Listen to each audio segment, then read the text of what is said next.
Have you ever seriously wondered what it really takes to fly an airplane?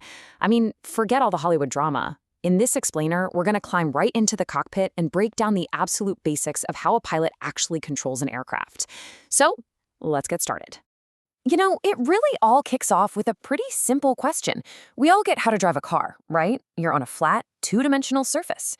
But flying, well, flying throws in that whole third dimension, and learning to master that vertical space, that's the first huge challenge for any pilot. And making that leap, going from the road to the sky, it's the first major hurdle you have to clear. It really forces a pilot to completely rewire their brain and how they think about movement and control. See, a car just moves around on a 2D plane. But an airplane, it's operating in a totally three-dimensional world. So it's not just moving forward, it's also rotating and sliding through the air in 6 different ways. You've got pitching, banking, and yawing, all while moving up, down, and side to side. It's this incredibly complex environment a pilot has to tame. So how on earth does a pilot manage all of that complexity? Well, it all boils down to understanding and controlling the 3 primary axes of flight. Let's put ourselves in the cockpit for a second. You've got the yoke, which looks kind of like a steering wheel, and then you've got the rudder pedals down at your feet. These are your main tools. They're your direct connection to the aircraft, letting you command its every single move through the sky. So, okay, how do those controls actually work? Well, every little input you make causes the airplane to rotate around one of 3 invisible lines, or axes, that pass right through the plane's center of gravity. And this right here is the key connection. Each control surface is tied to a specific movement around a specific axis. So the ailerons control your roll, the elevator controls pitch, and the rudder, that controls yaw. Let's break down exactly what that means. First up, we've got pitch. This is just the nose up or nose down movement of the plane. When you pull back on the yoke, the nose pitches up. When you push forward on it, the nose pitches down. Simple as that.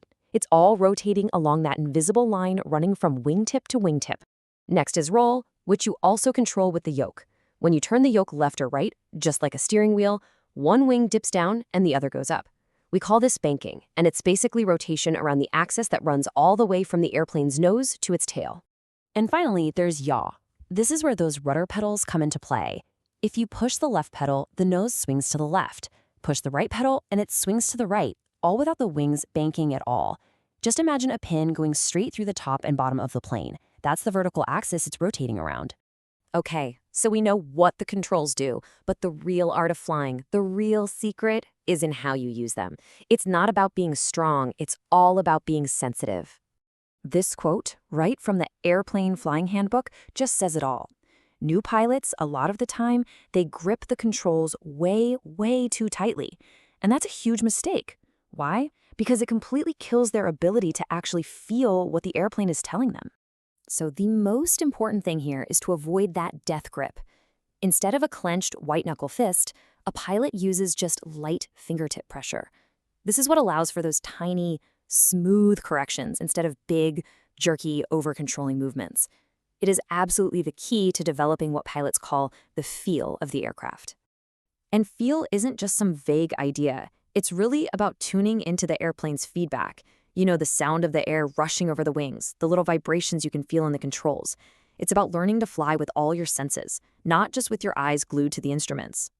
So how does all this come together when you're actually flying? Well, once you understand the controls and you've got that light touch, that feel for the aircraft, you can start to master the 4 fundamental maneuvers that are the building blocks of literally all flying. Everything a pilot does, and I mean everything, boils down to these 4 skills: flying straight and level, making turns, climbing, and descending. That's it. You master these 4 things, and you've mastered the fundamentals of flight. And think about it, right? A takeoff is really just a climb. Cruising to where you're going is just straight and level flight. Coming in for a landing is a mix of descents and turns.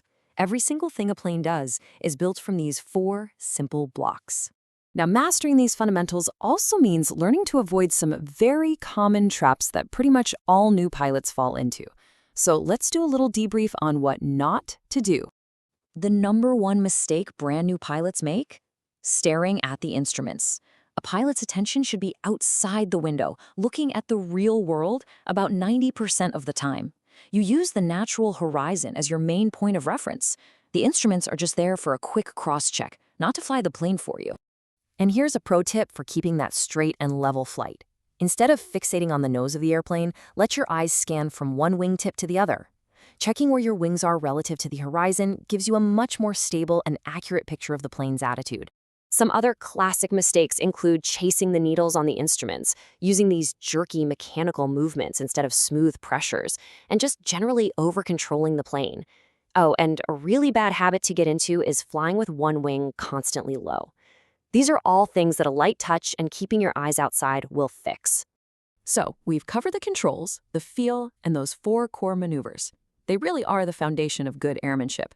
But if every pilot learns them, what's the real difference between just being a competent pilot and being a truly great one in the cockpit?